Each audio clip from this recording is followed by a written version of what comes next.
Fuerza y honor. Les habla el visitante. Derrota mundial. Salvador Borrego Escalante. Segunda parte. Capítulo 1. Aurora Roja, 1848 a 1919.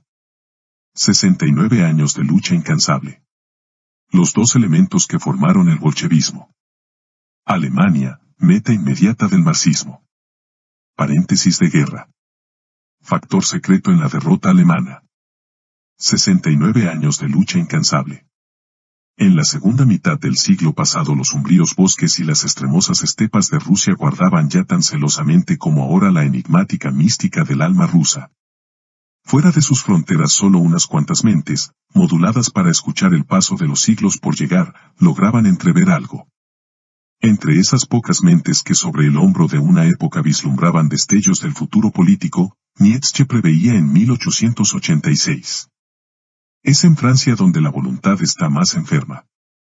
La fuerza de voluntad está más acentuada en Alemania y en Inglaterra y en España y Córcega por las duras cabezas de sus habitantes, pero está más desarrollada en Rusia, donde la fuerza del querer por largo tiempo acumulada espera la ocasión de descargarse, no se sabe si en afirmaciones o en negaciones. Yo desearía que la amenaza rusa creciera para que Europa se pusiera en defensa y se uniera en una voluntad duradera y terrible para fijarse una meta de milenios. Pasó el tiempo de la política menuda, el próximo siglo nos promete la lucha por el dominio del mundo. 1. En ese entonces Rusia se debatía en sangrienta turbulencia, que una extraña mezcla de nihilistas y revolucionarios marxistas trataban de encauzar mediante un secreto comité ejecutivo. La espina dorsal de ese audaz movimiento la formaban esforzados e inteligentes israelitas, miembros de comunidades que a través de muchas generaciones habían soportado severos sufrimientos en el duro ambiente de Rusia. Desde los primeros años de nuestra era ya se habían instalado emigrantes judíos en los territorios que siglos más tarde formarían parte de la Rusia meridional. Dolorosas vicisitudes vivieron desde entonces, pero jamás perdieron su cohesión racias. En 1648 los cosacos se lanzaron furiosamente contra ellos y después de sangrientos choques prohibieron que en Ucrania radicaran comunidades israelitas. En general la población era hostil a huéspedes tan reacios a la fusión de sangre y de costumbres. Pero las tierras rusas, prometedoras de esplendoroso futuro gracias a sus inexplotadas riquezas y enorme extensión, seguían atrayendo incesantemente a comunidades judías emigradas de la Europa occidental. La emperatriz Elisabetta Petrovna se alarmó ante ese fenómeno y en 1743 se negó a admitir más inmigrantes. Sin embargo, 50 años más tarde la anexión de territorios polacos convirtió a millares de judíos en súbditos de Rusia. En esa forma las comunidades israelitas aumentaron considerablemente, no sin sufrir hostilidades y persecuciones, tal como les había ocurrido a sus ancestros en todos los tiempos y en todos los pueblos. El zar Alejandro I, que gobernó de 1801 a 1825, trató con benevolencia a la población judía y sufrió un completo fracaso al pretender que se asimilara a la población rusa.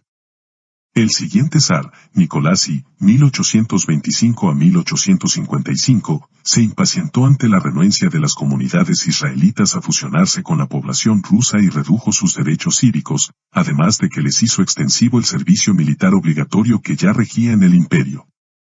Esto causó trastornos y descontento entre los judíos, pero una vez más lograron conservar sus vínculos raciales y sus milenarias costumbres. Al subir al trono Alejandro II 1855 la situación de los israelitas volvió a mejorar y no tardaron en prosperar en el comercio, la literatura y el periodismo. Varios diarios judíos se publicaron en San Petersburgo y Odessa. Precisamente en ese entonces, girando alrededor de la doctrina comunista delineada en 1848 por los israelitas Marx y Engels, se vigorizó en Rusia la agitación revolucionaria. En 1880 los israelitas Leo Deutsch, P. Axelred y Vera Zasulich, y el ruso Plejanov, formaron la primera organización comunista rusa. Y un año después varios conspiradores, encabezados por el judío Vera Fignes, asesinaron al zar Alejandro II. El hijo de este, Alejandro III, tuvo la creencia de que las concesiones hechas por su padre habían sido pagadas con ingratitud y sangre. En consecuencia, expulsó a los judíos de San Petersburgo, de Moscú y de otras ciudades, y les redujo más aún sus derechos cívicos. Los crecientes desórdenes y atentados los atribuyó a la influencia de ideas extrañas al pueblo ruso y ordenó enfatizar el nacionalismo y reprimir las actividades políticas de los intelectuales hebreos. La inteligente población israelita se mantuvo estrechamente unida en esos años de peligro. Sufrida, inflexible en sus creencias, celosa de la pureza de su sangre, ya estaba ancestralmente acostumbrados a sobreponerse a las hostilidades que su peculiar idiosincrasia provocaba al entrar en conflicto con las ajenas. Ya antes había demostrado con arte magistral que a la larga sabía aprovechar en beneficio de su causa las reacciones desfavorables con que tropezaba en su camino. Es esta habilidad una de sus creaciones más originales y con ella ha demostrado que ningún pueblo está verdaderamente vencido mientras su espíritu se mantenga indómito. Lo mismo que le había ocurrido en otros países, esa raza vio como miles de sus hijos, emigrados a las tierras rusas, prometedoras de esplendoroso futuro debido a sus inexplotadas riquezas y enorme extensión, chocaban con el brusco carácter del pueblo ruso y eran luego objeto de hostilidades y persecuciones. El régimen de Alejandro III fue duro con sus huéspedes. Y estos se protegieron mimetizándose con las nacionalidades de los más variados países de donde procedían, aunque en el fondo seguían siendo una misma raza, una sola religión y un mismo espíritu. El mismo año en que fue asesinado el zar Alejandro II 1881, el ministro zarista Povodonostev calculó en 6 millones el número de judíos residentes en Rusia y proyectó una acción enérgica para convertirlos forzosamente al cristianismo y expulsar por lo menos a 2 millones de ellos. Aunque su plan no llegó a practicarse, hubo muchos detenidos y numerosos exiliados.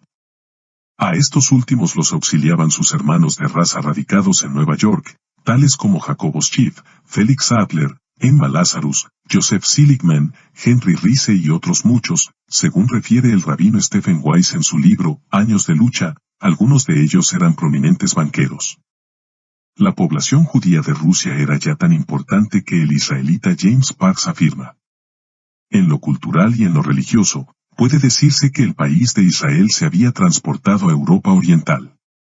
Los judíos representaban la 10ª parte de la población. La gran mayoría de los gentiles eran campesinos que habitaban aldeas donde no había judíos, salvo tal vez un hotelero y un comerciante. Los judíos habitaban en pueblos y ciudades. En los primeros constituían a veces el 95% de la población y en las segundas más del 50%. 2. La situación se hizo todavía más tirante para los israelitas y sus compañeros rusos revolucionarios cuando Alejandro Ilich Ulianov, hijo de la judía Blanc, falló en su intento de asesinar al zar Alejandro III. Ulianov fue detenido y luego ahorcado junto con 4 de sus cómplices. Pero su hermano Vladimir guardó para sí el odio que alentaba contra el régimen y sorteó esa época de peligro portándose como estudiante disciplinado y pacífico. Más tarde se convertía en jefe revolucionario, bajo el nombre de Lenin, en el reivindicador de las minorías israelitas y en el creador de un nuevo régimen. Por el momento, él y toda la población hebrea pasaron en Rusia años sombríos y difíciles, mas acrecentaron sus fuerzas en el infortunio y vigorizaron sus creencias ante la hostilidad. Por supuesto, no olvidaron su meta revolucionaria, que el rabino Kalev había esbozado así en la tumba de Simeón ben Judá, en Praga. Conviene que, en la medida de lo posible, nos ocupemos del proletariado y lo sometamos a aquellos que manejan el dinero. Con este medio levantaremos a las masas.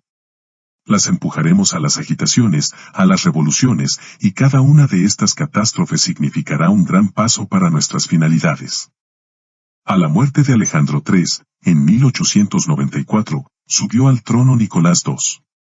De tendencias moderadas y escuchando las quejas de los israelitas, ordenó suavizar el trato que se les daba. Ya para entonces el antisemitismo había cundido tanto en la masa del pueblo que no era fácil extirparlo del todo. De origen ruso es la palabra pogrom, nombre que se dio a los cruentos movimientos populares contra los judíos.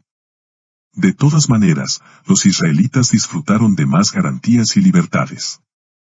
Por ese entonces corrosivas fórmulas ideológicas, no nacidas en Rusia, volvieron a propagarse con renovado impulso para agitar a las masas rusas. Una vez más iba a manifestarse en la historia el gigantesco poder de una idea cuando se la utiliza en el terreno propicio y del modo adecuado. Esa idea era una mezcla de nihilismo y de marxismo que inquietaba aún más a las ya descontentas masas proletarias. Hablando de esa época, el historiador judío Simón Dubno dice que, el mismo año en que se fundó en Basilea la organización sionista, formóse en Wilno una asociación socialista secreta denominada Band 1897. Desarrolló el Band una propaganda revolucionaria entre las masas judías en su lengua, el yiddish, lo cual constituyó, en un principio, el único síntoma nacional de ese partido. Además del Band nacieron partidos mixtos de sionistas y socialistas, los Polares Sion y los sionistas socialistas. Estos partidos libraron una lucha abierta contra el gobierno ruso, particularmente en la Revolución de 1905. Los revolucionarios israelitas participaron asimismo en los partidos socialistas rusos, en las manifestaciones estudiantiles, en las huelgas obreras y en los actos terroristas contra los gobernantes. 3. La renovada agitación degeneró en graves disturbios obreros en 1899. El Partido Social Revolucionario tenía una sección terrorista a cargo del sagaz judío Gersuni, cuyos agentes mataron al ministro ruso Sipiagin, al gobernador Bogdanovich, al premier Plebe, al gran duque Serga y al general Dubrazov. El zar Nicolás II pensó que había dado un paso en falso al suavizar el trato para los israelitas y restableció algunas de las limitaciones que años antes les levantara. Numerosos propaladores del marxismo, entre ellos el judío León Davidovich Bernstein, posteriormente conocido como León Trotsky, fueron deportados a Siberia. Trotsky estaba casado con una hija del financiero judío Jobotovsky. Las turbulencias parecieron amainar. Incluso surgió una escisión entre los mismos agitadores, no en cuanto a su meta, sino en cuanto a la mayor o menor impetuosidad para alcanzarla. No era que unos hebreos se lanzaran contra otros, sino que diferían de opinión respecto a la táctica de lucha. Así surgieron los bolcheviques, los del programa máximo, y los mencheviques, los del programa mínimo. Vladimir Ilich Lenin se hizo líder de los primeros. Aunque la severa represión oficial alcanzó a muchos agitadores judíos que se movían entre los trabajadores, dejó intacta la estructura secreta que gestaba la revolución. Creyendo haber sido ya suficientemente severo, o buscando una transacción con ellos, en 1904 el régimen suavizó su política hacia los israelitas. Pero estos inmediatamente reforzaron su actividad revolucionaria y en 1905 organizaron motines más grandes que los anteriores. Entonces el zar Nicolás II se alarmó e hizo nuevas concesiones al conglomerado judío, cuya fuerza política era ya un hecho innegable. Con esto el marxismo cobró mayor brío. Inútilmente los zares habían querido evitar la agitación reprimiendo a los que directamente alentaban el descontento popular nacido de la miseria, pero sin anular a los ocultos conspiradores, que eran los que dirigían todo el movimiento para subvertir el orden. Además, poco hacía el régimen por aliviar la miseria misma y por destruir la forma capciosa y oropelesca en que explotaban esta circunstancia los agitadores marxistas. Ante la sutil técnica de la conspiración marxista los zares fueron incapaces de una acción coordinada y firme para liquidarla. Frecuentemente titubearon y en ocasiones llegaron a concebir el absurdo de que los brotes de desorden podrían conjurarse mediante concesiones. Pero resulta que hacer concesiones a un adversario que busca la victoria total es solo facilitarle su camino. Lenin y algunos de sus colaboradores emigraron para ponerse a salvo de las redadas de revolucionarios que de tiempo en tiempo hacía el régimen zarista.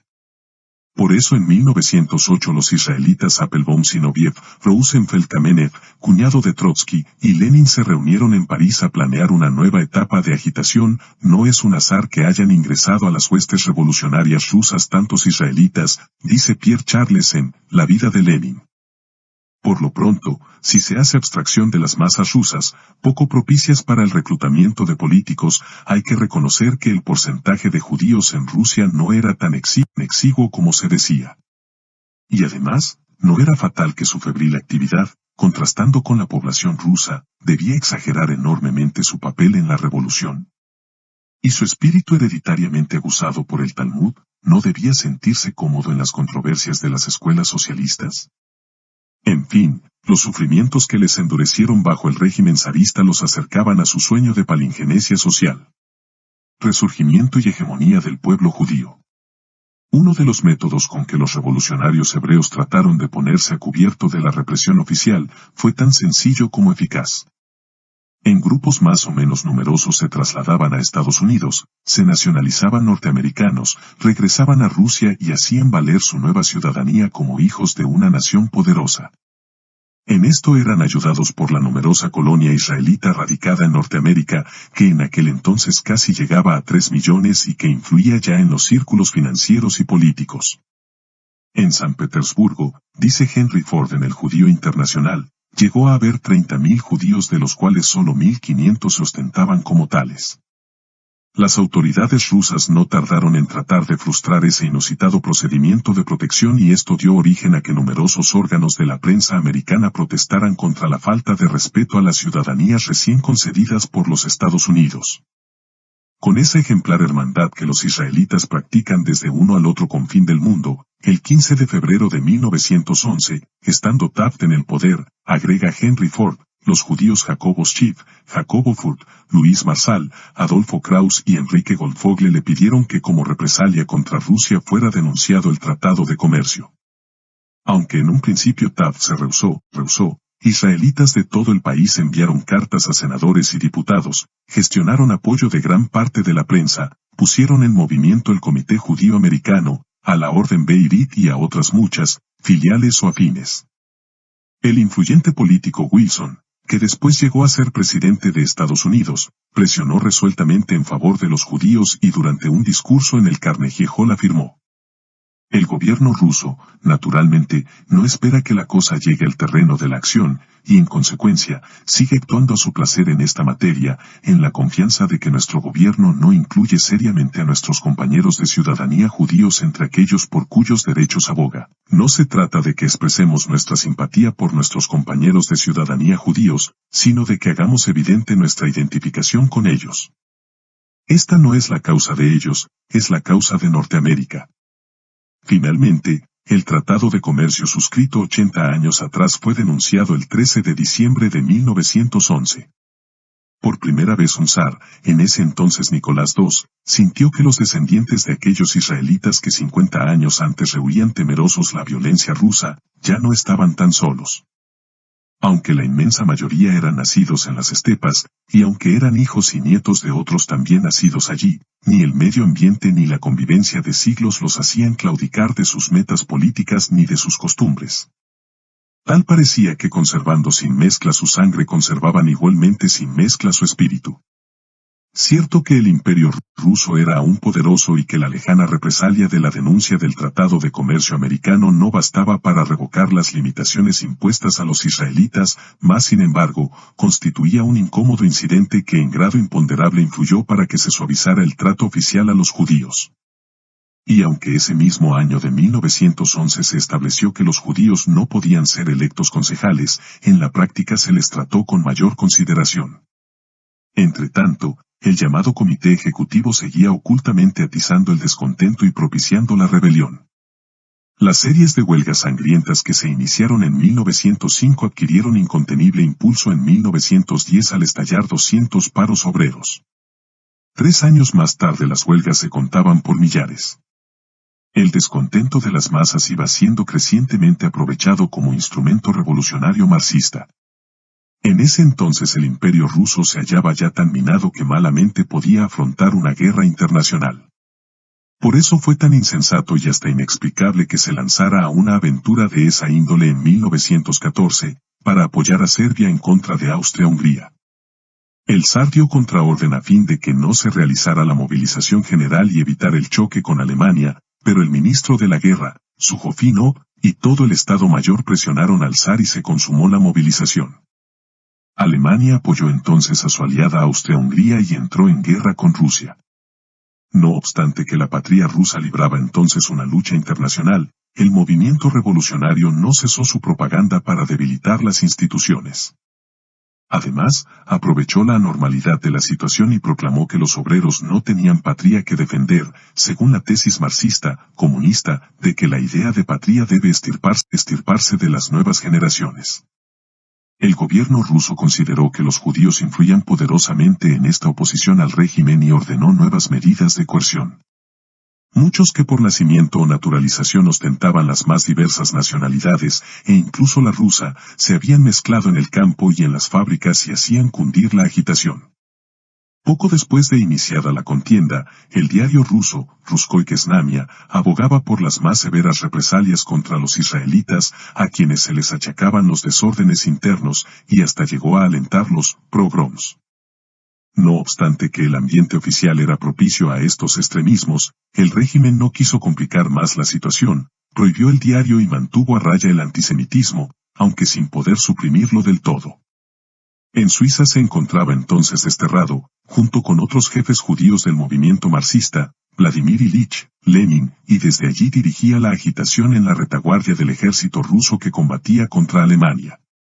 67 años después de que dos hebreos, Marx y Engels, habían dado a la publicidad por primera vez el manifiesto comunista, otros miembros de la misma raza luchaban denodadamente por materializarlo en realidad política.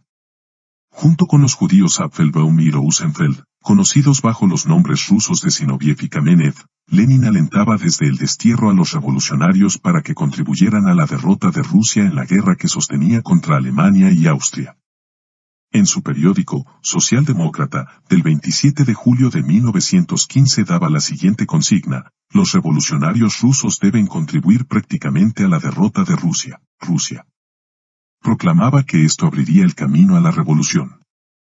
Fierre Charles, biógrafo de Lenin, afirma que en ese entonces, Lenin se entregó en cuerpo y alma a su odio por todo patriotismo. Toda defensa de la patria, decía, es chauvinismo. Tanto fue así que los alemanes le permitieron pasar por Berlín para que se internara subrepticiamente en Rusia y aún le ayudaron económicamente ya que su labor debilitaba al ejército ruso. Así fue como Lenin pudo llegar a San Petersburgo, donde un núcleo de 30.000 israelitas, acaudillados por Trotsky, habían organizado el cuartel general del movimiento marxista revolucionario. Y desde ahí hizo circular esta proclama: es necesario, sin demora, educar al pueblo y al ejército en el sentido derrotista. Soldados, fraternizad en las trincheras con vuestros camaradas llamados enemigos. Poco después Lenin celebraba secretos acuerdos con los jefes revolucionarios.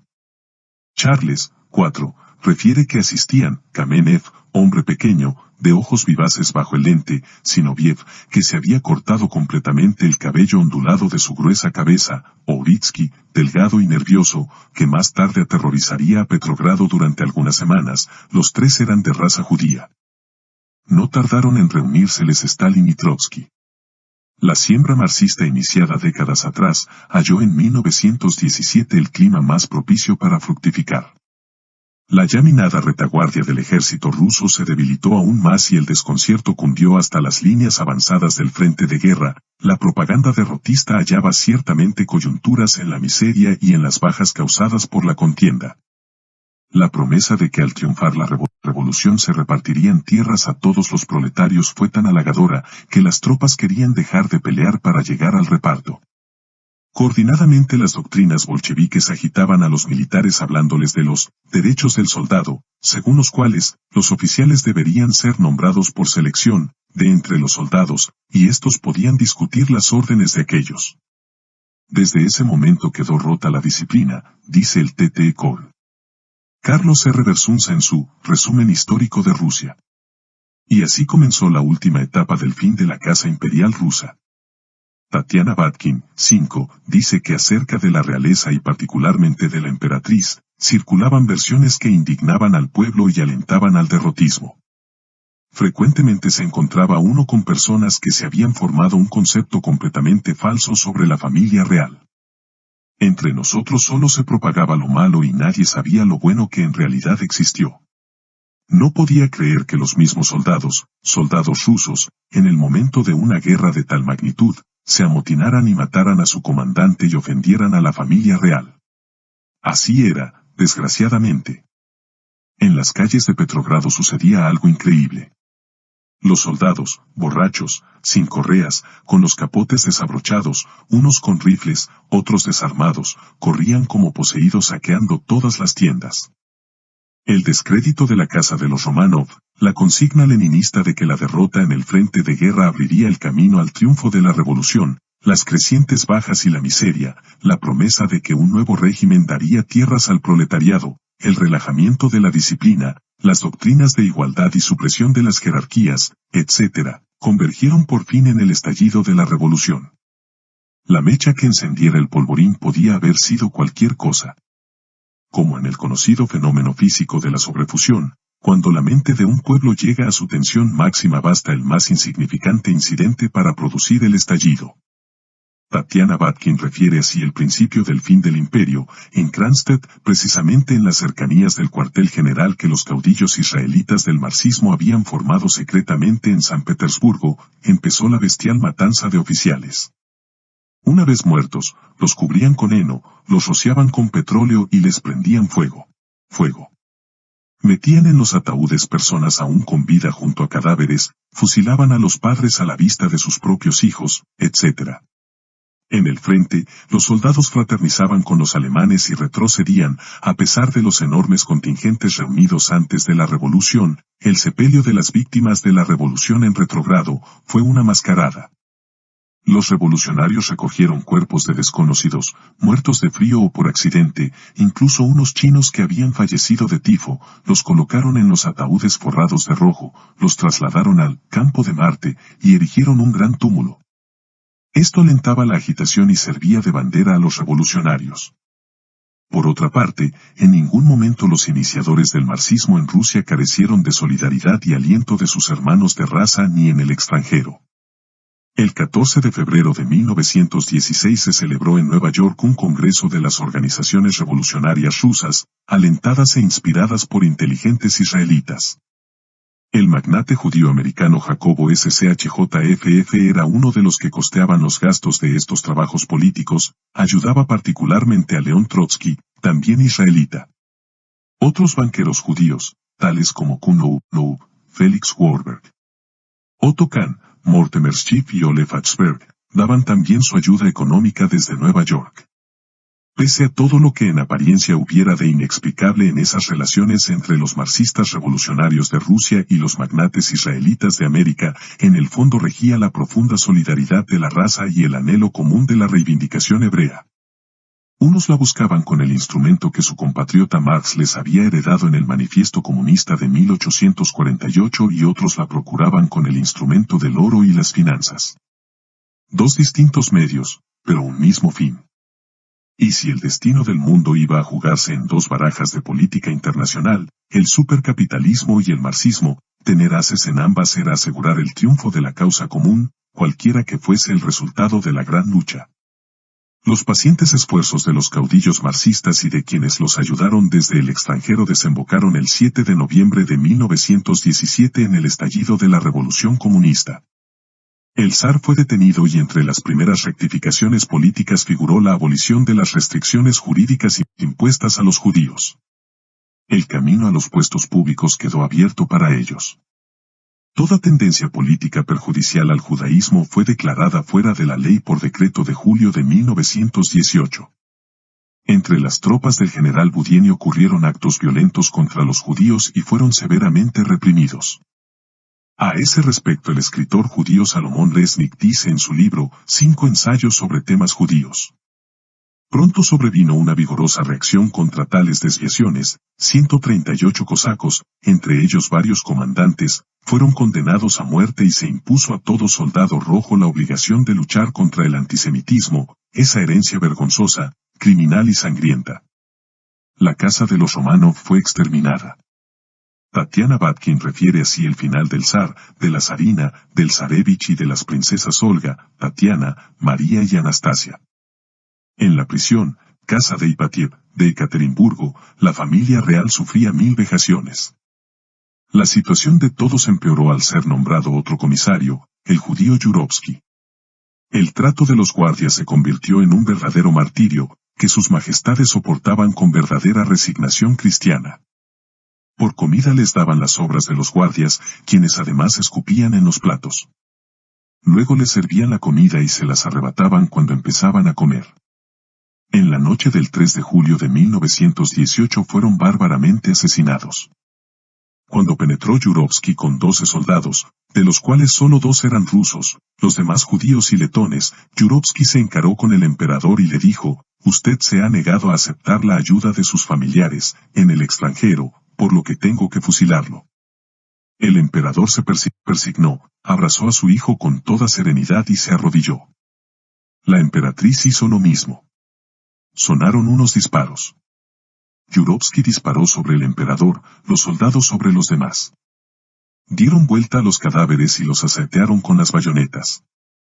Después de esta carnicería los cadáveres fueron despojados de cuanto llevaban, arrojados a un camino y de ahí conducidos a un bosque cercano, donde fueron incinerados en 2 hogueras, una de fuego y la otra de ácidos.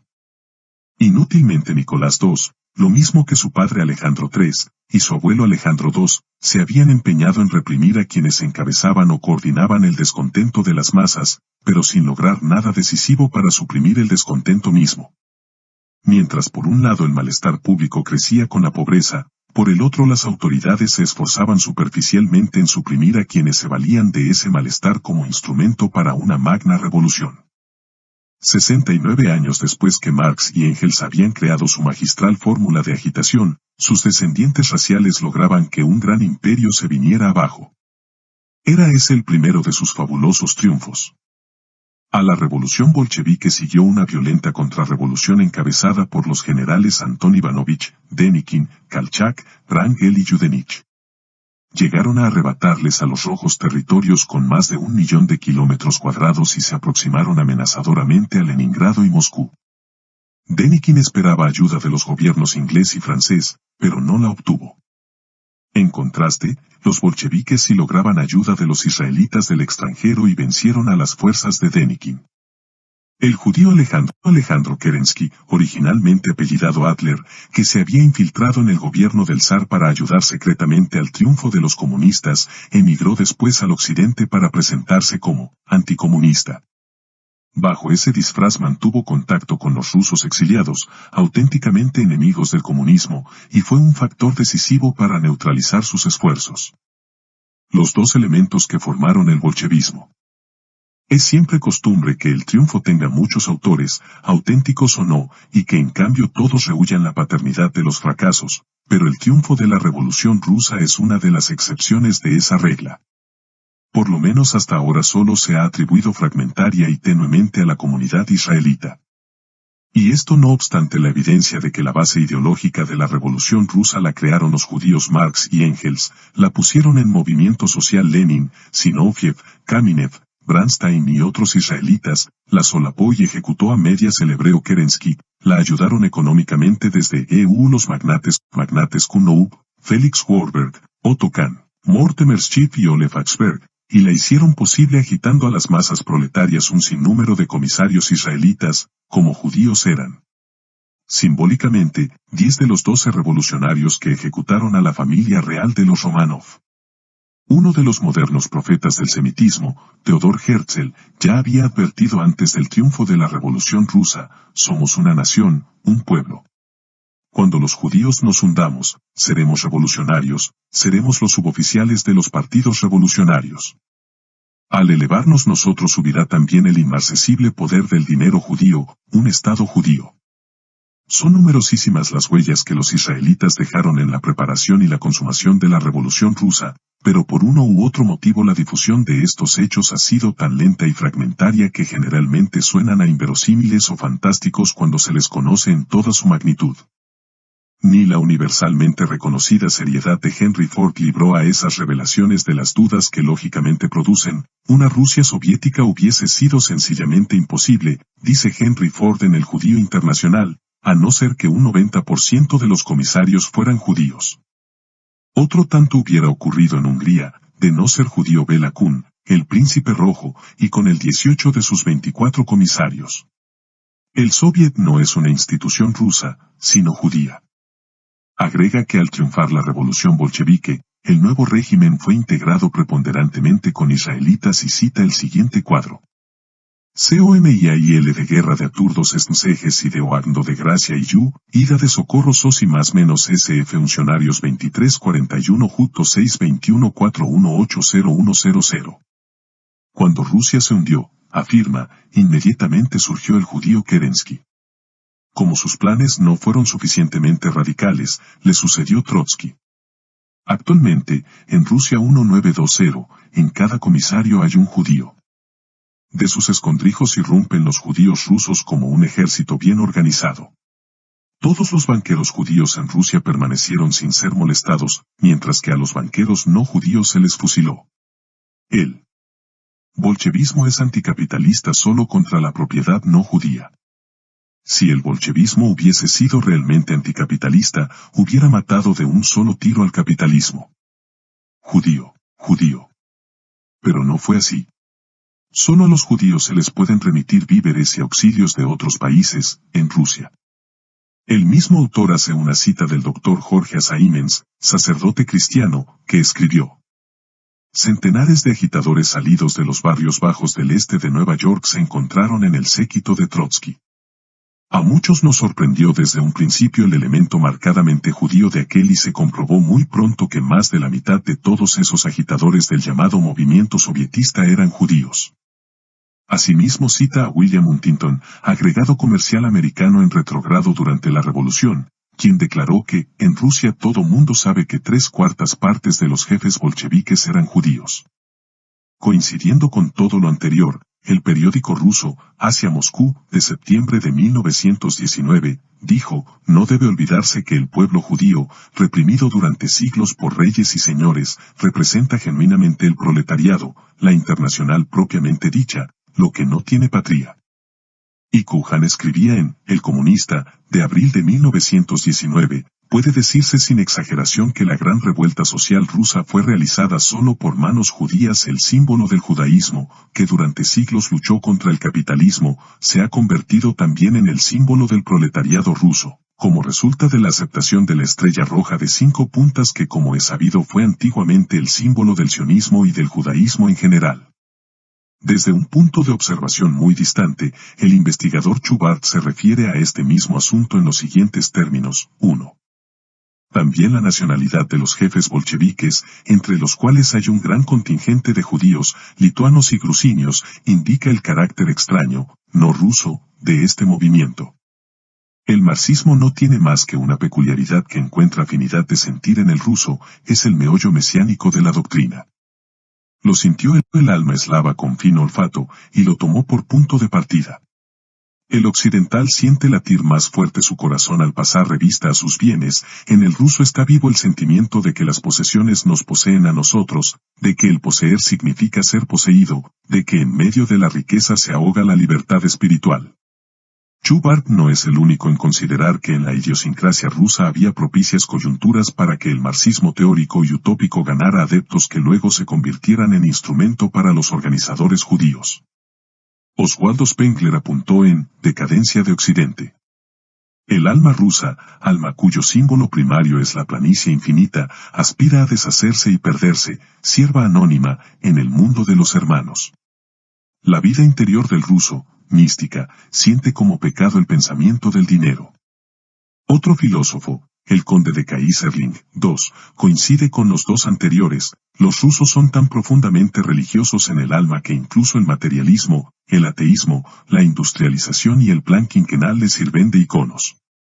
Igualmente, el sacerdote jesuita norteamericano E. A. Walsh, que vivió en la URSS en 1923, opina en su libro, Imperio Total.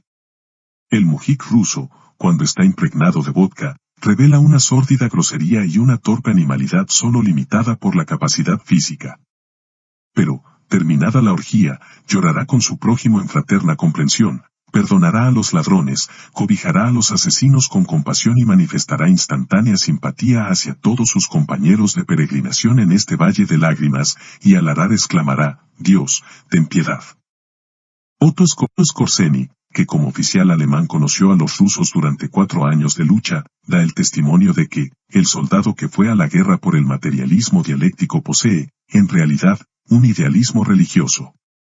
Casi puede decirse que el ruso, en cuanto a alcanzar su objetivo ideal, es un enemigo de lo posible, necesita objetivos lejanos y fantásticos. 3.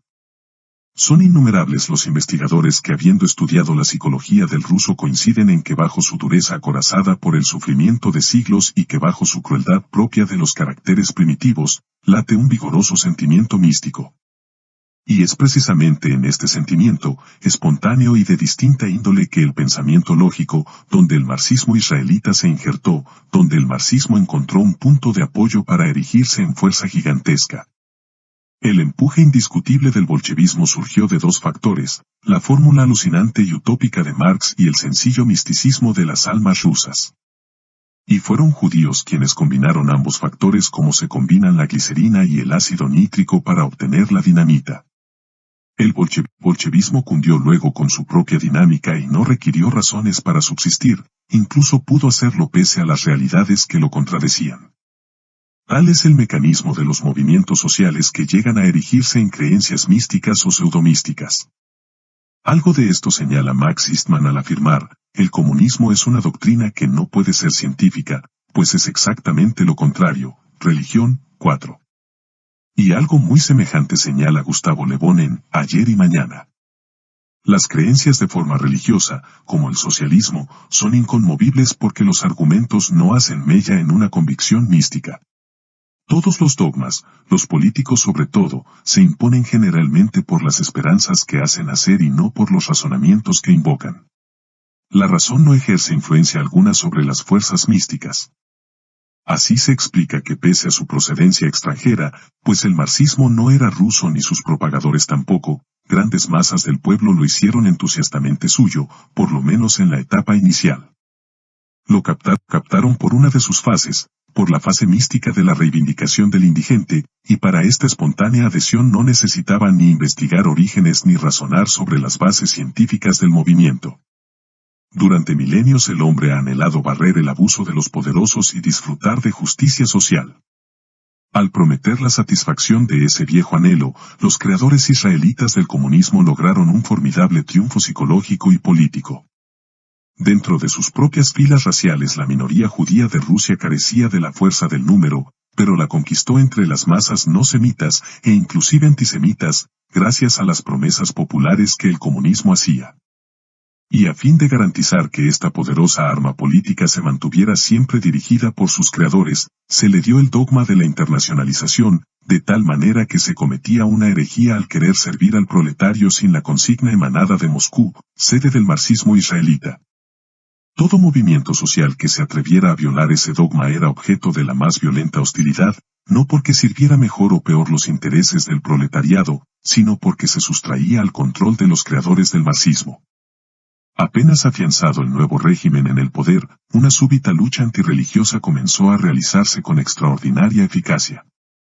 Como si fuera obra de factores no rusos, esa lucha era sistemática y carecía de la imprevisión y de la desorganización, propias del ambiente moscovita.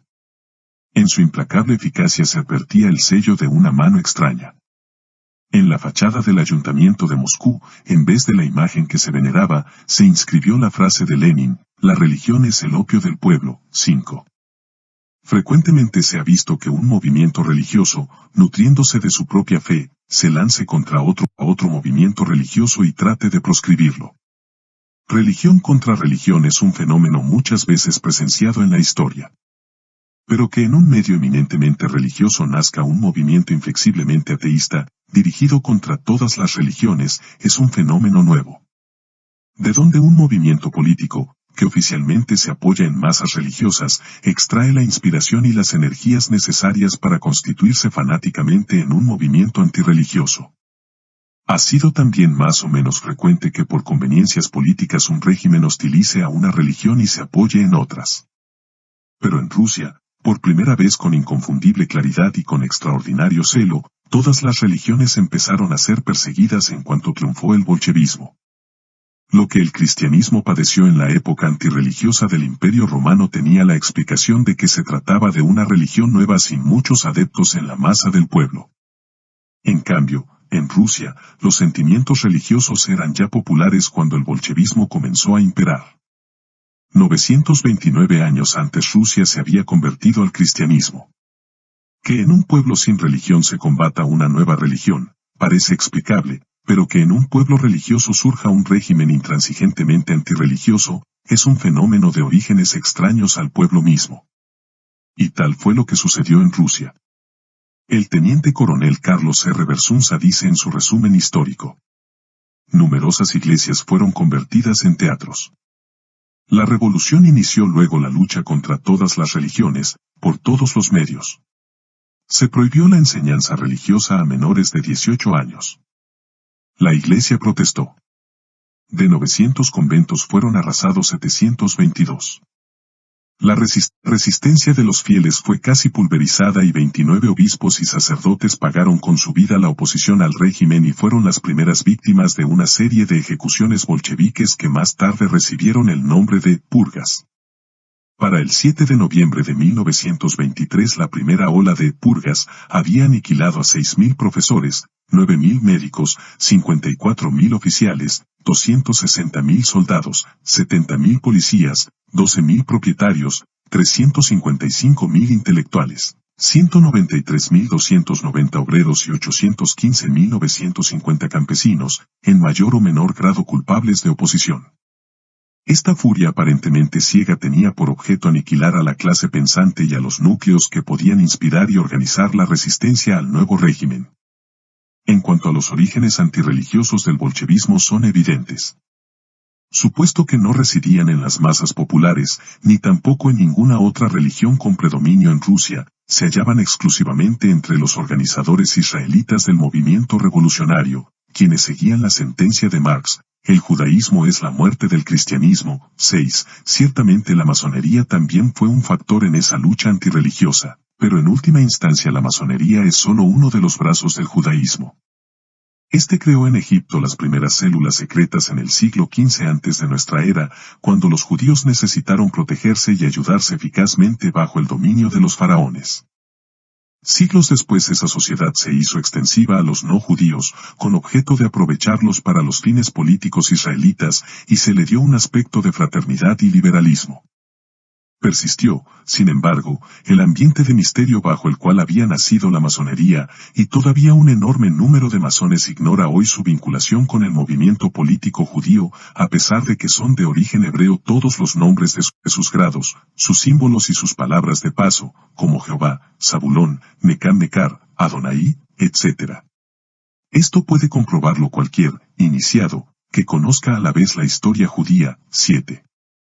Por eso es que desde el grado tercero de la masonería se designa con símbolos judíos a Jesucristo, a la Iglesia y a los cristianos, como la ignorancia, el fanatismo y la superstición, respectivamente, jubelás, jubelos y jubelum, y se plantea simbólicamente la lucha contra ellos. Ya en 1860 el español Vicente de la Fuente había escrito en Historia de las Sociedades Secretas: esa sociedad proscrita en todas partes, y que en todas partes se halla sin patria, que en tal concepto desprecia las ideas de nacionalidad y patria, sustituyéndolas con un frío y escéptico cosmopolitismo, esa tiene la clave de la francmasonería. El calendario, los ritos, los mitos, las denominaciones de varios objetos suyos, todos son tomados precisamente de esa sociedad proscrita, el judaísmo. La francmasonería en su principio es una institución peculiar de los judíos, hija del estado en que vivían, creada por ellos para reconocerse, apoyarse y entenderse sin ser sorprendidos en sus secretos, buscarse auxiliares poderosos en todos los países, atraer así a todos los descontentos políticos, proteger a todos los enemigos del cristianismo. Es público que todos los periódicos más revolucionarios e impíos de Europa están comprados por los judíos, o reciben subvenciones de ellos y de sus poderosos banqueros, los cuales a la vez son francmasones. Este paralelismo del judaísmo político y de la masonería lo confiesa el propio israelita Trotsky en su biografía, al referirse a su encarcelamiento de 1898. Hasta entonces, dice, no había tenido ocasión de consultar las obras fundamentales del marxismo. Los estudios sobre la masonería me dieron ocasión para contrastar y revisar mis ideas. No había descubierto nada nuevo. Mi vida. León Trotsky. Todo lo anterior explica el carácter furiosamente antirreligioso de la época actual de la historia rusa.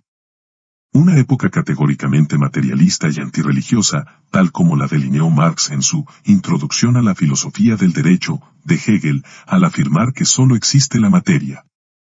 Una época tal como la planeó Lenin al afirmar que el socialismo, por medio de la ciencia, combate el humo de la religión. En 37 diversas dependencias de las primeras fases del Estado soviético figuraron 459 dirigentes de origen judío y 43 rusos, cuyos nombres y cargos aparecen especificados en el libro La Gran Conspiración Judía, de Traian Romanescu. Alemania, meta inmediata del marxismo.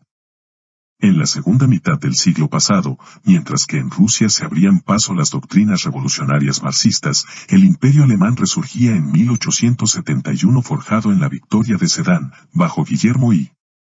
Este segundo Reich era la cúspide de fuerzas cuya inquietud brillaba precisamente entonces en diversas ramas del saber, Goethe en la literatura, Beethoven, Mozart y Wagner en la música, Kant y Schopenhauer en la filosofía, von Moltke en la milicia, Kirchhoff y Bunsen en la física y la química, y Nipkow en la mecánica. Sin embargo, en el campo de la política el alemán no tenía nada nuevo bajo la férrea forma de su imperio, y esto hizo creer a los propulsores israelitas del marxismo que sería fácil asentar en Alemania la primera base de la Revolución Mundial. En efecto, Karl Marx, judío originalmente llamado Kissel Mordecai, y su compatriota Friedrich Engels, quisieron que el marxismo se materializara en régimen político primero en Alemania y después en Rusia. En su Manifiesto Comunista, de 1848, ambos israelitas especificaron: a Alemania sobre todo es hacia donde se concentra la atención de los comunistas, porque Alemania se encuentra en vísperas de una revolución burguesa y porque realizará esta revolución en condiciones más avanzadas de la civilización europea y con un proletariado infinitamente más desarrollado. Pero un año después de publicado el Manifiesto Comunista, el marxismo sufrió un golpe inesperado en Alemania. Su primer intento para apoderarse de las masas proletarias fracasó en junio de 1849. La disciplina y el nacionalismo inculcados por la milicia eran una barrera ante la revolución internacionalizada del marxismo. El general Helmut von Moltke señalaba que esa cólera moral fascinaba a los demócratas y se extendía por toda Europa reclutando en sus filas abogados, literatos y tenientes echados del servicio. En 1864 Marx fundó la Primera Internacional para impulsar la agitación internacional, particularmente en Alemania y Rusia. El comunismo anhelaba el control de Alemania por sus capacidades industriales y guerreras y el de Rusia por sus vastos recursos naturales y humanos. Ya en 1776 el judío alemán Adam Weishaupt había creado la secta masónica de los Iluminados de Baviera, que con el señuelo de dar el dominio político mundial a los germanos pretendió utilizarlos para extender todos los principios que más tarde aprovechó Marx en sus teorías. Pero esta secta fue prohibida y no alcanzó sus metas en Alemania, aunque sí fue uno de los movimientos precursores de la Revolución Francesa. 8. Más tarde, Lenin insistía en el sueño de Weishaupt y de Marx y les decía a sus legionarios que la tarea inmediata era unir el proletariado industrial de Alemania, Austria y Checoslovaquia con el proletariado de Rusia, creando así una poderosa combinación industrial y agraria desde Vladivostok hasta el Rin. Y varios intentos se realizaron con este objeto. Lenin dijo un día, 9, que si era preciso sacrificar la revolución rusa a la revolución alemana, que representaba muchas más probabilidades de buen éxito, no dudaría en hacerlo. Las riquezas agrícolas de Rusia y las riquezas industriales de Alemania formarían una potencia gigantesca. El propio Lenin dijo también al general Ali Fuad Bajá, primer embajador turco en la URSS: si Alemania acepta la doctrina bolchevique me trasladaré inmediatamente de Moscú a Berlín. Los alemanes son gente de principios y permanecen fieles a las ideas una vez que han aceptado su verdad. Proporcionarán un medio mucho más favorable para la propagación de la revolución mundial que los rusos, cuya conversión exigirá mucho tiempo. 10. Pero el arraigado patriotismo del alemán era un obstáculo para eso. Aún abrazando el marxismo, lo privaba de su sello internacionalista. Ion Plamenaz refiere que Lasalle, judío fundador del Partido Socialista Alemán, no pudo llegar a proclamar abiertamente el comunismo. Sin embargo, la doctrina hacía progresos y Plamenaz afirma que el Partido Democrático Socialista Alemán adoptó un programa completamente marxista en espíritu. Entretanto, la industria alemana se desarrollaba rápidamente y en poco tiempo este partido se convirtió en el más grande del Estado. Lenin creía que con ayuda de los trabajadores alemanes, los rusos podrían evitar los peligros que de otro modo se derivarían de una revolución prematura. 11. En vísperas de la Primera Guerra Mundial el marxismo luchaba con igual denuedo en Rusia y en Alemania, si bien con distinta táctica. El más alto nivel cultural y económico del pueblo alemán impedía progresos tan rápidos como los logrados entre las masas analfabetas y paupérrimas de Rusia. En Alemania había mejor información sobre los orígenes de las diversas tendencias políticas y esto impedía que muchos cayeran en redes hábilmente tendidas. El periodista Marr, el historiador Traichke, el pastor Stecker, el filósofo Düring y el profesor Rowling llamaron frecuentemente la atención sobre la secreta influencia del judaísmo y habían gestionado con Bismarck que se le refrenara. Pero de todas maneras el Partido Democrático Socialista Alemán, con inspiración marxista, iba ganando terreno en los sindicatos.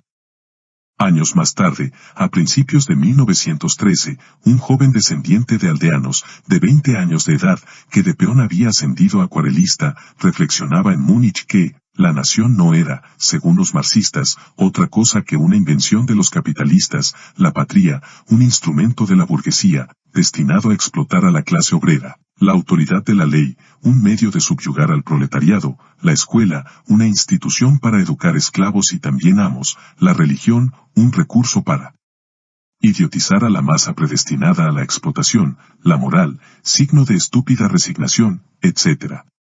Nada había, pues, que no fuese arrojado en el lodo más inmundo. Ese joven artesano, llamado Adolfo Hitler, era partidario del sindicalismo, pero no bajo la inspiración internacionalista de Marx, sino bajo el ideal nacionalista de patria y de raza. Esta necesidad, la de los sindicatos y su lucha, tendrá que considerarse como justificada mientras entre los patrones existan hombres no solo faltos de todo sentimiento para con los deberes, sino carentes de comprensión hasta para los más elementales derechos humanos. El sindicalismo, en sí, no es sinónimo de antagonismo social, es el marxismo quien ha hecho de él un instrumento para la lucha de clases. La huelga es un recurso que puede o que ha de emplearse mientras no exista un Estado racias encargado de velar por la protección y el bienestar de todos, en lugar de fomentar la lucha entre los dos grandes grupos, patrones y obreros, y cuya consecuencia, en forma de la disminución de la producción, perjudica siempre los intereses de la comunidad. Concebí entonces que en el futuro dejarán de estrellarse los unos contra los otros, obreros y patrones, en la lucha de salarios y tarifas, que daña a ambos, y de común acuerdo arreglarán sus divergencias ante una instancia superior imbuida en la luminosa divisa del bien de la colectividad y del Estado. Es absurdo y falso afirmar, decía, que el movimiento sindicalista sea en sí contrario al interés patrio. Si la acción sindicalista tiende y logra el mejoramiento de las condiciones de vida de aquella clase y constituye una de las columnas fundamentales de la nación, obra no solo como no enemiga de la patria o del Estado, sino nacionalmente en el más puro sentido de la palabra. Su razón de ser está, por tanto, totalmente fuera de duda. Con la impetuosidad propia de su edad, y además de su carácter, Hitler trataba de persuadir a sus compañeros de que la defensa del proletariado no era la meta del marxismo, ya que si el proletariado llegaba a satisfacer sus propias necesidades, desaparecería como instrumento de lucha de quienes acaudillaban el marxismo. Ahondando en esta hipótesis, llegó a un punto que habría de ser elemento básico en la génesis del nacionalsocialismo, sistema político que luego se divulgó con el apócope de nazi. Por ese entonces, según posteriormente refirió, creía que los judíos nacidos en Alemania solo se diferenciaban en la religión. El que por eso se persiguiese a los judíos como creía yo, hacía que muchas veces mi desagrado frente a exclamaciones deprimentes para ellos subiese de punto. Tuve una lucha para rectificar mi criterio. Esta fue sin duda la más trascendental de las transformaciones que experimenté entonces, ella me costó una intensa lucha interior entre la razón y el sentimiento. Se trataba de un gran movimiento que tendía a establecer claramente el carácter racias del judaísmo, el sionismo. Tropecé con él inesperadamente donde menos lo hubiera podido suponer, judíos eran los dirigentes del Partido Socialdemócrata. Con esta revelación debió terminar en mí un proceso de larga lucha interior. Examiné casi todos los nombres de los dirigentes del Partido Socialdemócrata, en su gran mayoría pertenecían al pueblo elegido, lo mismo si se trataba de representantes en el Reichstag que de los secretarios de las asociaciones sindicalistas, que de los presidentes de las organizaciones del partido, que de los agitadores populares. Austerlitz, David, Adler, Allenbogen, etc. Un grave cargo más pesó sobre el judaísmo ante mis ojos cuando me di cuenta de sus manejos en la prensa, en el arte, en la literatura y el teatro. Comencé por estudiar detenidamente los nombres de todos los autores de inmundas producciones en el campo de la actividad artística en general. El resultado de ello fue una creciente animadversión de mi parte hacia los judíos. Era innegable el hecho de que las 9/10 partes de la literatura sórdida, de la trivialidad en el arte y el disparate en el teatro, gravitaban en el debe de una raza que apenas si constituía una centésima parte de la población total del país. Ahora veía bajo otro aspecto la tendencia liberal de esa prensa. El tono moderado de sus réplicas o su silencio de tumba ante los ataques que se le dirigían debieron reflejárseme como un juego a la par hábil y villano. Sus críticas glorificantes de teatro estaban siempre destinadas al autor judío y jamás una apreciación negativa recaía sobre otro que no fuese un alemán. El sentido de todo era tan visiblemente lesivo al germanismo, que su propósito no podía ser sino deliberado. Paréntesis de guerra. Tal fue, en síntesis, el proceso del nacimiento del nacionalsocialismo, frente al carácter internacionalista del marxismo, un categórico nacionalismo apoyado en las ideas de patria y de raza, frente al exclusivismo autoritario de la doctrina de Marx, un exclusivismo nacional, igual o mayor que aquel, frente al origen político israelita de la doctrina, un antisemitismo político. 12. Los gérmenes del nuevo movimiento se habían perfilado ya, pero tan solo en la mente del oscuro acuarelista. El estallido de la guerra de 1914 lo sacó de sus disquisiciones. La víspera que el conflicto armado se generalizara con la declaración inglesa de guerra contra Alemania, Adolfo Hitler se enroló como voluntario en el 16º Regimiento Bávaro de Infantería, el 3 de agosto de 1914. Luego combatió en el frente de Flandes y después en el Somme, donde fue ascendido a cabo y ganó la Cruz de Hierro, que es el máximo orgullo del soldado alemán. El 7 de octubre de 1916 cayó herido y se le trasladó a un hospital cercano a Berlín. Según sus propias palabras, desde allí pudo darse cuenta de que el frente férreo de los grises cascos de acero, frente inquebrantable, firme monumento de inmortalidad, no tenía igual solidez en la retaguardia, donde el creciente marxismo socavaba el espíritu de resistencia.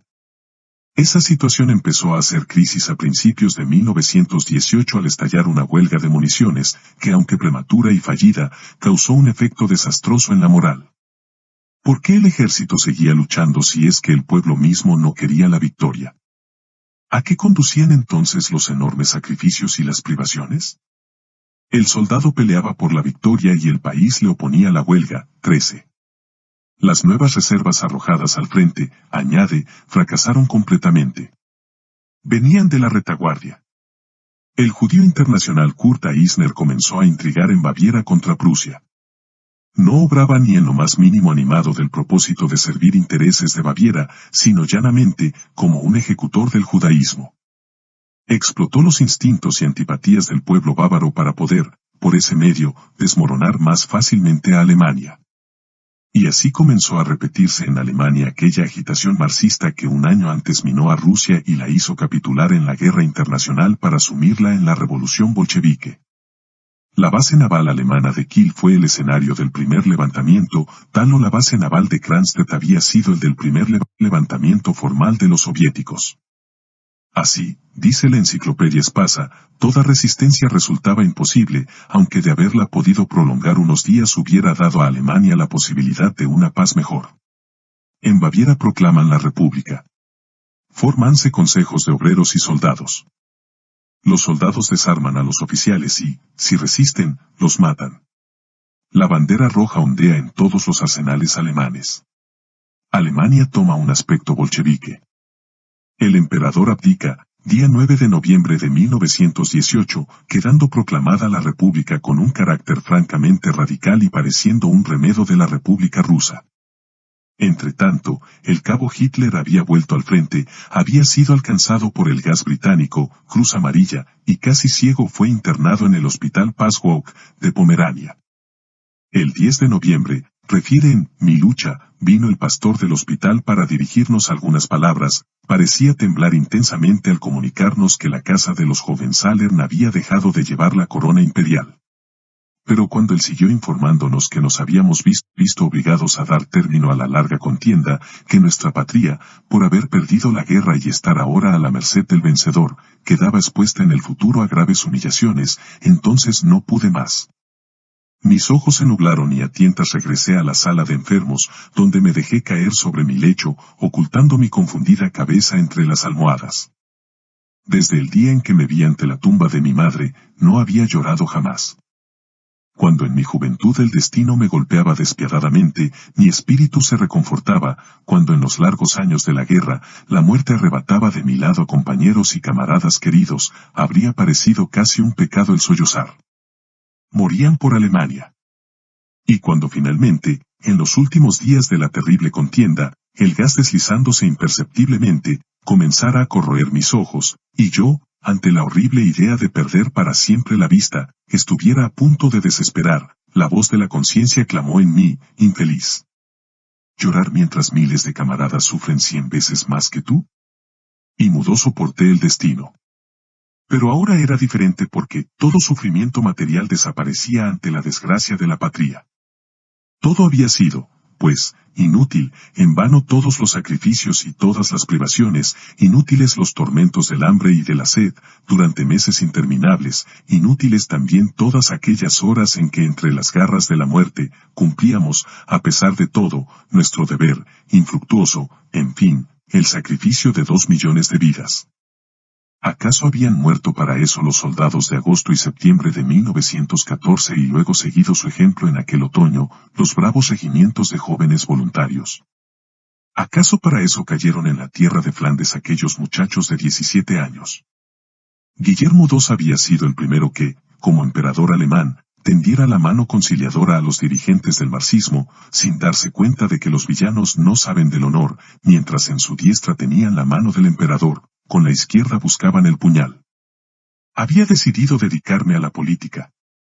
Como consecuencia del Tratado de Paz, se privó a Alemania de 70.580 kilómetros cuadrados de territorio metropolitano, con 6.475,000 habitantes, además de 2.952,600 kilómetros cuadrados de colonias, y se le fijaron reparaciones por valor de 90.000 millones de marcos oro.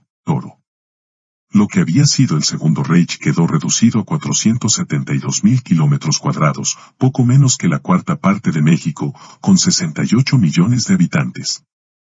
Aprovechando el malestar de la guerra perdida, tal como ocurrió en Rusia, el marxismo hizo un supremo esfuerzo en Alemania por restablecer el Estado soviético. Los motines y los paros se utilizaron pródigamente para atemorizar y dominar, pero los revolucionarios tropezaron con una oposición nacionalista más poderosa y consciente que la habida en Rusia. Los agitadores israelitas Kari Liebknecht y Rosa Luxemburgo lucharon frenéticamente estableciendo soviets en diversas poblaciones hasta que fueron muertos por un soldado. En Múnich, el israelita Eisner proclamó en 1919 un régimen francamente soviético, pero después de 4 semanas fue derrocado en sangrientas luchas callejeras. El ejército repudiaba al bolchevismo y como la gran masa del pueblo seguía queriendo y respetando al ejército, los marxistas tuvieron que limitar sus ambiciones. En Berlín fueron dominados después de que hubo más de 1.000 muertos. Friedrich Ebert, que en plena guerra había votado por la continuación de la huelga en las fábricas de municiones, logró escalar la presidencia de la nueva república y establecer un régimen que, aunque todavía muy distante del radicalismo soviético, le seguía los pasos a prudente distancia. Toda la maquinaria oficial adquirió cierto matiz anticristiano y benevolente tolerancia hacia el marxismo, actitudes que hasta entonces no había adoptado ningún gobierno alemán. En 1918 la nueva constitución alemana fue delineada por un jurisconsulto judío, Hugo Prus, según dice el israelita Salomón Resnick, en 5 ensayos sobre temas judíos. Factor secreto en la derrota alemana. La Revolución Marxista Soviética de 1917 y la Revolución Marxista Alemana de 1918 tuvieron un mismo origen. Desde 1848 era público que Marx y Engels buscaban la conquista del proletariado germano, luego Lenin, Trotsky y otros israelitas proclamaron como meta la unificación e internacionalización de las masas rusa y alemana. Al caer el emperador Guillermo II, como cuando en Rusia cayó el zar, los israelitas aumentaron su influencia en Alemania. Al terminar la guerra, dice Henry Ford, los gananciosos fueron los judíos. En Alemania 1918 controlaron, Rosenfeld el Ministerio de Gracia y Justicia, Hirsch, Gobernación, Simón, Hacienda, Fatren, Dirección de Enseñanza, Kastenberg, Dirección del Negociado de Letras y Artes, Wern, Secretario de Alimentación, Dr. Hirsch y Dr. Stadagen, Ministerio de Fomento, Cohen, Presidente del Consejo de Obreros y Soldados, cuyos colaboradores judíos eran Stern, Herz, Losenberg, Frankel, Israelovitz, Laubein, Seligsen, Katzenstein, Laufenberg, Haiman, Schlesinger, Mercy. Wall. Nunca la influencia judía había sido mayor en Alemania, y se erigió mediante la ayuda del bolchevismo disfrazado de socialismo, del control de la prensa, de la industria y de la alimentación. Los judíos alemanes Felix y Paul Warburg cooperaban en Estados Unidos, en el esfuerzo bélico contra Alemania. Su hermano Máximo Warburg alternaba, entre tanto, con el gobierno alemán. Los hermanos se encontraron en París, en 1919, como representantes de sus respectivos gobiernos y como delegados de la paz, mediante empréstitos, los judíos se infiltraron en las cortes, lo mismo en Rusia que en Alemania o Inglaterra. Su táctica recomienda ir derecho al cuartel general. Más coincidencias, Walter Rathenau, judío, era el único que poseía la comunicación telefónica directa con el Kaiser. En la Casa Blanca de Washington influían también varios judíos.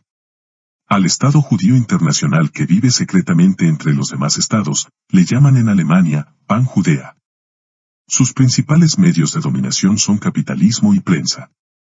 La primera sede de Pan-Judea fue París, luego pasó a Londres, antes de la guerra, y ahora parece que se trasladará a Nueva York 1920. Como Pan-Judea dispone de las fuentes de información del mundo entero, puede ir preparando la opinión pública mundial para sus fines más inmediatos.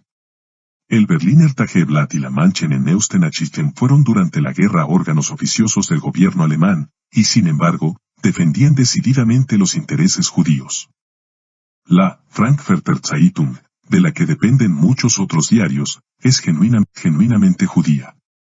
Muy distante del fabricante norteamericano de automóviles que hacía estas observaciones, el general Ludendorff, estratega alemán, no se explicaba la derrota de 1918 y presintió que allí actuaban fuerzas ocultas que no encajaban en los cálculos del Estado Mayor. Después de hacer estudios e investigaciones en este sentido, afirmó que las fuerzas responsables de la derrota de Alemania constituían el poderío secreto del mundo, formado por judíos y masones. Con base en diversos documentos aseguró que estos habían estorbado la producción de guerra y fomentado la desmoralización en la retaguardia. En su testamento recomendaba a los alemanes un esfuerzo supremo, económico, militar y psicológico, a fin de sacudir la influencia del poderío secreto del mundo. La guerra total. Entretanto, con el uniforme de cabo, Adolfo Hitler ya no pensaba en la arquitectura, que fue su ambición anterior a la guerra, sino en la política. Le había impresionado sobremanera el triunfo total del marxismo en Rusia y los progresos arrolladores que hacía en Alemania. Lenin anunciaba que las dos primeras etapas del movimiento se habían cumplido ya, dentro de Rusia, y las siguientes se desarrollarían hacia el exterior mediante el apoyo de la dictadura erigida en la URSS. Polonia, inmediatamente, y Alemania después, eran los objetivos más cercanos. Hitler argumentaba que las derrotas militares no habían sido la causa de la capitulación, porque eran mucho menores a los triunfos alcanzados. Tampoco creía que la economía fuera la culpable de la rendición, pues el esfuerzo bélico de 4 años se apoyó más en factores espirituales de heroísmo y organización que en bases económicas. Y concluía que todo se había comenzado a minar ya desde años atrás y que la capitulación de 1918 era solo el primer efecto visible de esa lenta corrosión interior. Sin duda algo flotaba en el ambiente y era percibido por todos. Lo que Henry Ford denunciaba desde Norteamérica como hegemonía israelita, el general Ludendorff lo identificaba entre sus documentos de Estado Mayor como poderío secreto del mundo, y un cabo desconocido lo refería así desde su punto de vista de hombre de la masa del pueblo. No fue la prensa, decía, la que en constantes agresiones minaba los fundamentos de la autoridad estatal hasta el punto de que bastó un simple golpe para derrumbarlo todo. Finalmente, no fue esa misma prensa la que desacreditó al ejército mediante una crítica sistemática, saboteando el servicio militar obligatorio e instigando a negar créditos para el ramo de guerra. Karl Marx fue, entre millones, realmente el único que con su visión de profeta descubriera en el fango de una humanidad paulatinamente envilecida, los elementos esenciales del veneno social, y supo reunirlos cual un genio de la magia negra, en una solución concentrada para poder destruir así con mayor celeridad la vida independiente de las naciones soberanas del orbe. Y todo esto, al servicio de su propia raza. Adquiriendo acciones entre el judío en la industria, gracias a la bolsa crece su poder en el terreno económico.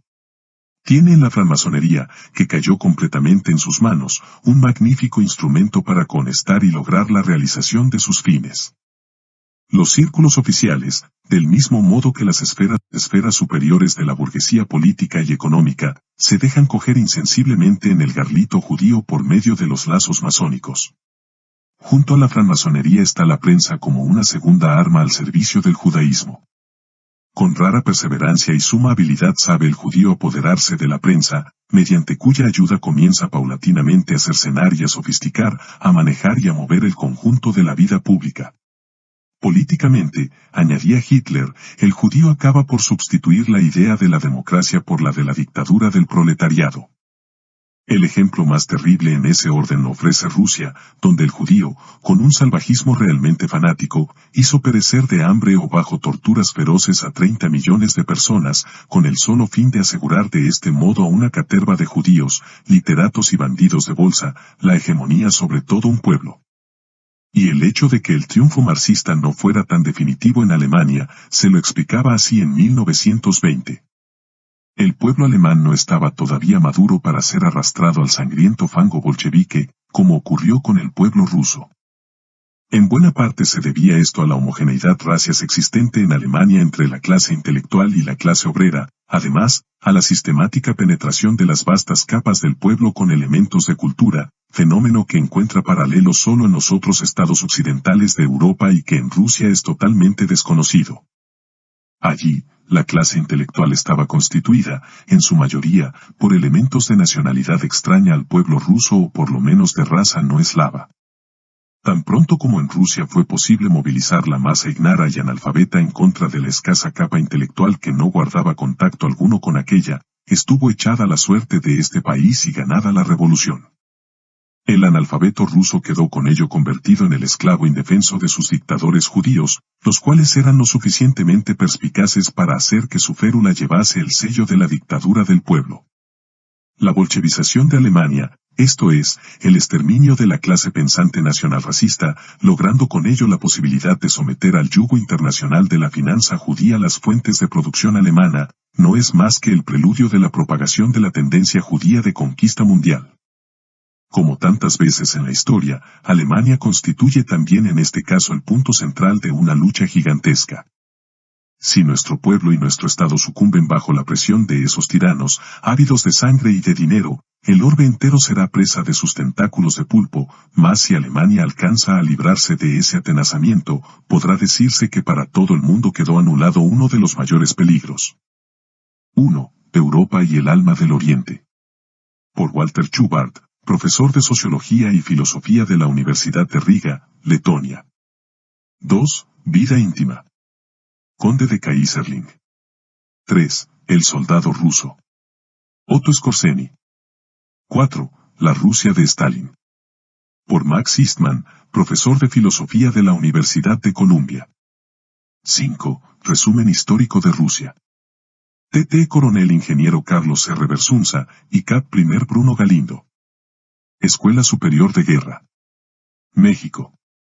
6. El problema judío. Karl Marx. Por cierto que Marx dio forma a la teoría del comunismo, Pero los principios pseudocientíficos de este ya eran manejados por el judaísmo desde muchos años antes. Marx recibió ayuda de los banqueros judíos Rothschild. 7. Diccionario enciclopédico abreviado de la masonería. Por Lorenzo Frau Abrines, maestro masón, grado 33. 8. Revolución mundial. Neste H. Webster. 9. Hitler contra Stalin. Víctor Serge, marxista. 10. Memorias. Franz von Papen. 11. El marxismo y sus apóstoles. Ion Plamenats. 12. Debe discernirse claramente que una cosa es la lucha política contra el movimiento político judío y otra muy distinta es la hostilidad injusta contra el pueblo judío en masa, solo por ser judío. 13. Mi lucha. Adolfo Hitler. 1. Más allá del bien y del mal. Federico Nietzsche. 2. Contribución del gueto europeo. Por el Dr. James Parks. Tribuna Israelita, marzo de 1956. 3. Manual de Historia Judía. Simón Dubno. Editorial Judaica. 4. Vida de Lenin. Por Pierre Charles. 5. Vida, martirio y sacrificio de los zares. Por Tatiana Batkin, hija del médico de la familia imperial. National Sociausmus der Organisierte W y LLE der Nation. Fin de la segunda parte. Comenta, comparte y suscríbete. Gracias por escuchar. Fuerza y honor. Habló el visitante.